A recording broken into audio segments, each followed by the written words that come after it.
I'm here today with medium-iced friend and fellow traveler from Vietnam, Ms. Huyen Trang.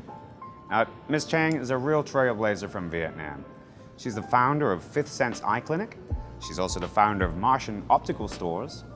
And she's a lecturer at Hanoi Medical University. Good to see you again. How are you doing today? For having me here in the interview. Now, you actually have quite a long relationship with Malaysia. You studied here, is that correct? Yep, it is. Actually, Malaysia is like my second home.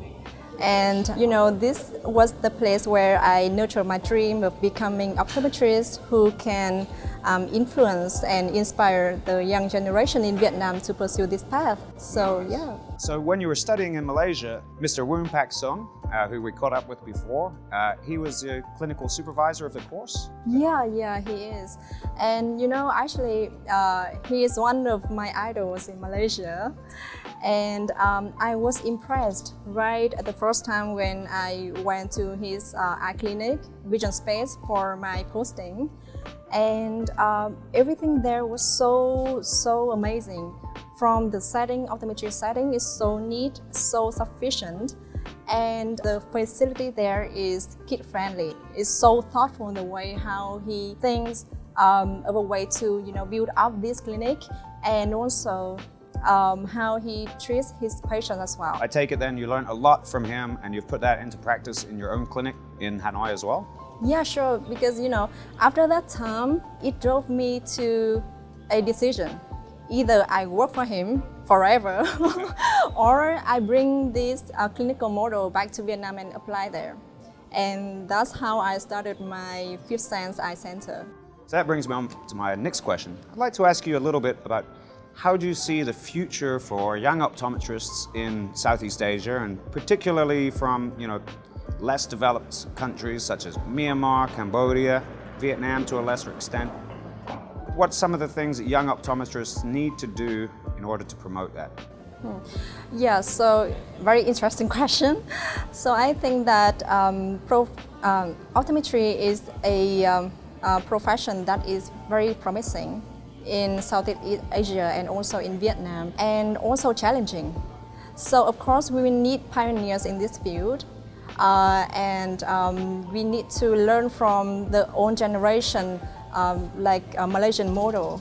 Yeah, here we have the best model in Asia so that we can learn from it. I think that education is a very crucial part to promote optometry, and that's what we are doing here in Vietnam as well.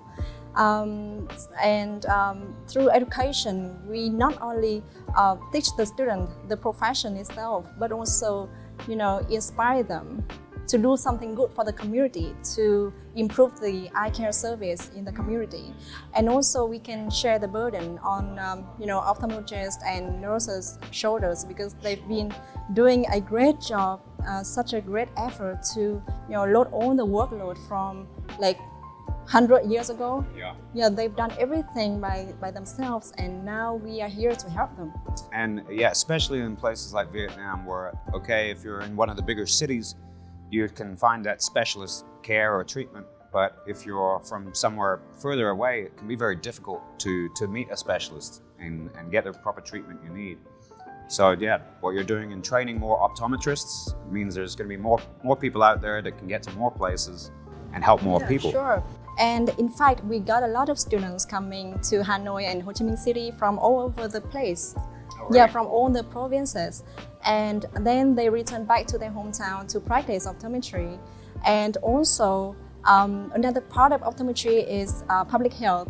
So we conducted a lot of vision screening in rural areas. So it's another way to promote optometry as well as to do something good for the society. Yeah, and I think that also builds awareness in smaller communities. Yeah, sure. Too. Yeah, definitely. That brings me on to something that I also find very interesting about yourself. Now, you're not just an optometrist. You also studied commerce, and I know that you've got a good acumen for marketing and image too. Can you tell me a little bit about the importance of having good business acumen in optometry, not just optometry knowledge? So thanks to my previous education in India, I studied Bachelor of Commerce, so I got a little bit of the sense of doing business. And then I studied my profession, which is optometry. And then after that, I worked in a lot of clinical setting like public hospital and also private hospital and also private clinic. And there I found a lot of problems between doing a business in healthcare sector, because it's quite there's a conflict between you treat patient and then you charge them. So how to find the balance between the two aspects? So I think that I got an advantage to see the balance. If we know how to use marketing in the right way, of course, you need some expenses for that. And to do the right way in marketing, then people will get to know you easier. And but through that way, you can help more people. I've had a great time here at the AOC. I've met some great industry leaders, seen some fantastic products, and got a bit of an idea where the industry is headed. Have you got any takeaways from AOC? Of course. Indeed, AOC is an opportunity for me to reunite with my respected lecturers and also my classmates. And I think which is most crucial is this is a chance for me and including all the participants and my students here as well, to have the feeling of being a part of a community. Is very, very important, especially for a young optometry Vietnam. Do you want to tell us a little bit, what does the future have in store for you? What will you be doing next? Yeah, so of course we would love to develop optometry Vietnam further, and through conferences, through higher education, like conference like Cake and Pie Expo or AOC, we wish to organize such event in Hanoi or in Vietnam, and I hope that I can be in the organizing committee, maybe. Who knows? I hope so too. Yeah, and also the higher education, we are planning to open a course for our students to study master in Hanoi and also in Ho Chi Minh City. So so a long way to go, and it's very promising. Well, you've got a bright future ahead of you, and I think you're going to make optometry in Vietnam and further afield much improved with your presence. Thank you very much. So thank you so much for taking the time today. Enjoy the rest of the conference, and we'll catch up with you more soon. See ya.